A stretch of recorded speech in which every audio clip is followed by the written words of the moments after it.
as well as not seeing a significant impact from COVID, you've confirmed your goals. Can you give us a little bit more detail around all that?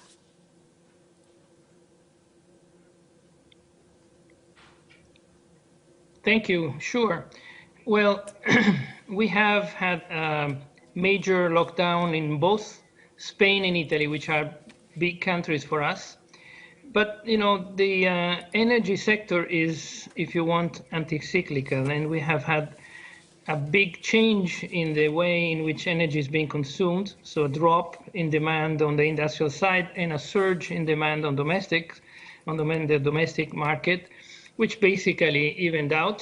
It's perhaps a bit complicated to explain in a few minutes, but that's the bottom line. And as far as we are concerned, we were very successful in putting everybody in a safe mode at home, working there. We have today 37,000 people around the world working from home.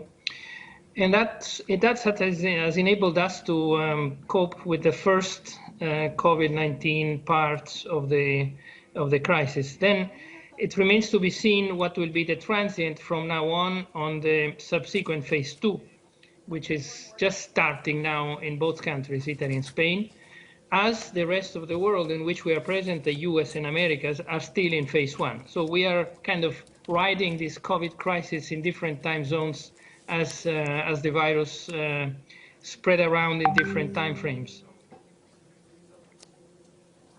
Francesco, tell me a little bit more then about the impact that the coronavirus might have on financing new renewables projects. How much more expensive is it going to be, for example, to finance wind and solar farms now?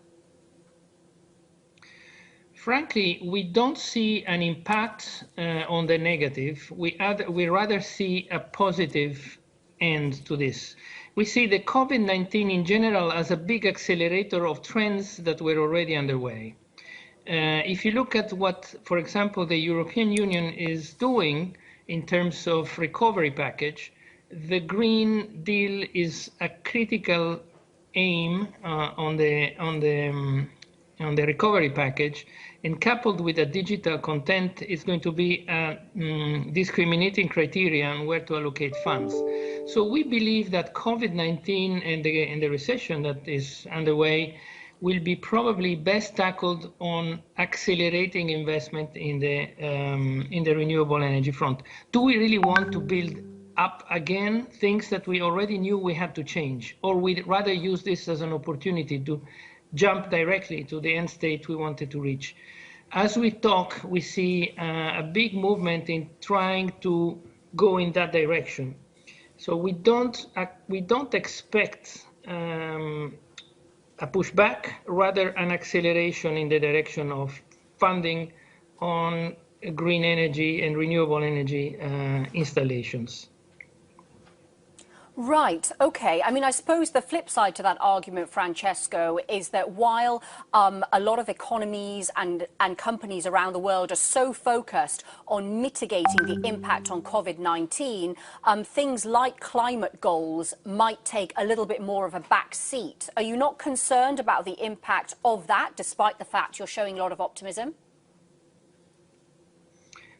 Well, when you look at the amount of money that the world is putting at play to cope with this recovery and to stimulate the recovery, we're talking about around $4.5 trillion. Then you have to ask yourself, what is the way in which this money can reach the real economy? And one only, it's not the only one, but one important way is to accelerate on infrastructure investments. In this sense, I think utilities are a big tool, and that they can be used in a big way to really move the economy. And utilities, all utilities invariably know that one of the best ways to invest money going forward is to push on the renewable energy platform and the transformation of networks in digital enabled distribution networks. So these two fronts are very large investment areas where that money, part of that money, can be channeled. Yeah, subsidies are an important part of the picture as well, Francesco. Are subsidy-free renewable power projects still attractive with power prices at these levels? Can you repeat the question, because I didn't hear very well? It came garbled. Are subsidy-free renewable power projects, so renewable power projects without subsidies, are they still attractive with power prices at these levels, given the importance of subsidies in this whole conversation? Let's say we expected prices to reach the levels that we have seen today a few years from now. In that sense, this is a confirmation that this COVID-19 crisis is just a compression of time, but not a change in direction. Our view is that wholesale energy prices will keep going down as more and more renewable plants are coming into the mix.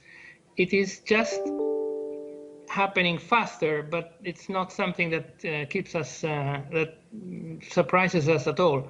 We have a view that in a time frame of about 10-15 years, most of the decarbonized energy mixes in Europe and the rest of the world will have extremely low prices of energy when compared to now. And that is why we want to rush and accelerate the transformation of this sector and be the first to do it in a large scale.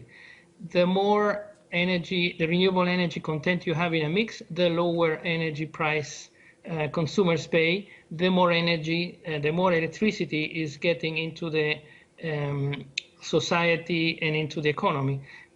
Ultimately, this enlarges the market.